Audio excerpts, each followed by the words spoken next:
Hello అందరికీ. నేనైతే ఈరోజు మన ఛానల్లో మీకోసం కొత్త రెసిపీని అయితే తీసుకొచ్చాను. అదేంటి అంటే పాలకూర ఆమ్లెట్. ఇదైతే టేస్టీ అండ్ హెల్దీ, చేసుకోవడానికి చాలా సింపుల్గా కూడా ఉంటుంది. ఇప్పుడైతే మనం ప్రాసెస్ని స్టార్ట్ చేద్దాం. ముందుగా పాలకూరని చిన్నగా కట్ చేసి తీసుకోండి. ఆ తర్వాత ఇందులోకి అల్లం, పసుపు, కారం, ఉప్పుని వేసుకోండి. ఇప్పుడు ధనియా పౌడర్ ఇంకా హోల్ గరం మసాలా పౌడర్ని కూడా యాడ్ చేసుకోండి. వీటన్నిటిని యాడ్ చేసుకున్న తర్వాత ఇందులోకి కొద్దిగా కొత్తిమీరని చిన్నగా కట్ చేసి తీసుకోండి. ఇప్పుడు ఇందులో కొద్దిగా వాటర్ కూడా యాడ్ చేసుకోవాలి. ఇప్పుడైతే ఈ మిశ్రమాన్ని మనం బాగా కలుపుకోవాలి.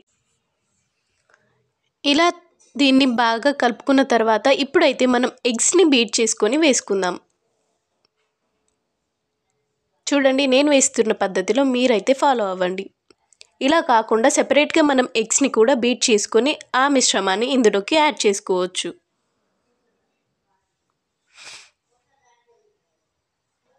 నేనైతే ఇక్కడ 5 ఎగ్స్ని తీసుకున్నాను.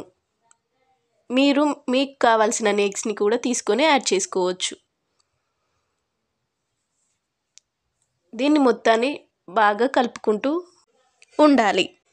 మన ఛానల్ ఎవరైనా ఇప్పుడే ఫస్ట్ టైం చూస్తున్నట్టయితే లైక్, షేర్ అండ్ సబ్స్క్రైబ్ చేసుకోండి. ఎందుకంటే ఇంకా మీకోసం ఇలాంటి ఎన్నో టేస్టీ అండ్ హెల్దీ రెసిపీస్ని ఇంకా ఫ్యాషన్ అండ్ బ్యూటీకి సంబంధించిన టిప్స్ని నేను మీకు అందిస్తాను. అలాగే నేను పెట్టిన వీడియోస్ని ఎప్పటికప్పుడు చూడాలనుకుంటే బెల్ ఐకాన్ని క్లిక్ చేయండి. ఈ నోటిఫికేషన్ ప్రకారం నేను ఎప్పుడైతే వీడియోని పోస్ట్ చేస్తానో అప్పుడు మీకు వెంటనే డైరెక్ట్గా చూడొచ్చు. ఇప్పుడు ఒక ప్యాన్ తీసుకొని అందులో కొద్దిగా ఆయిల్ని వేసుకొని ఆయిల్ హీట్ అయిన తర్వాత ఈ మిశ్రమాన్ని పెనం మీద యాడ్ చేసుకోండి. కొద్దిసేపు క్యాప్ పెట్టి రిటర్న్ చేస్తే అంతే, సింపుల్ అండ్ హెల్దీ అయిన మన పాలకూర ఆమ్లెట్ రెడీ. మీరు కూడా ట్రై చేయండి.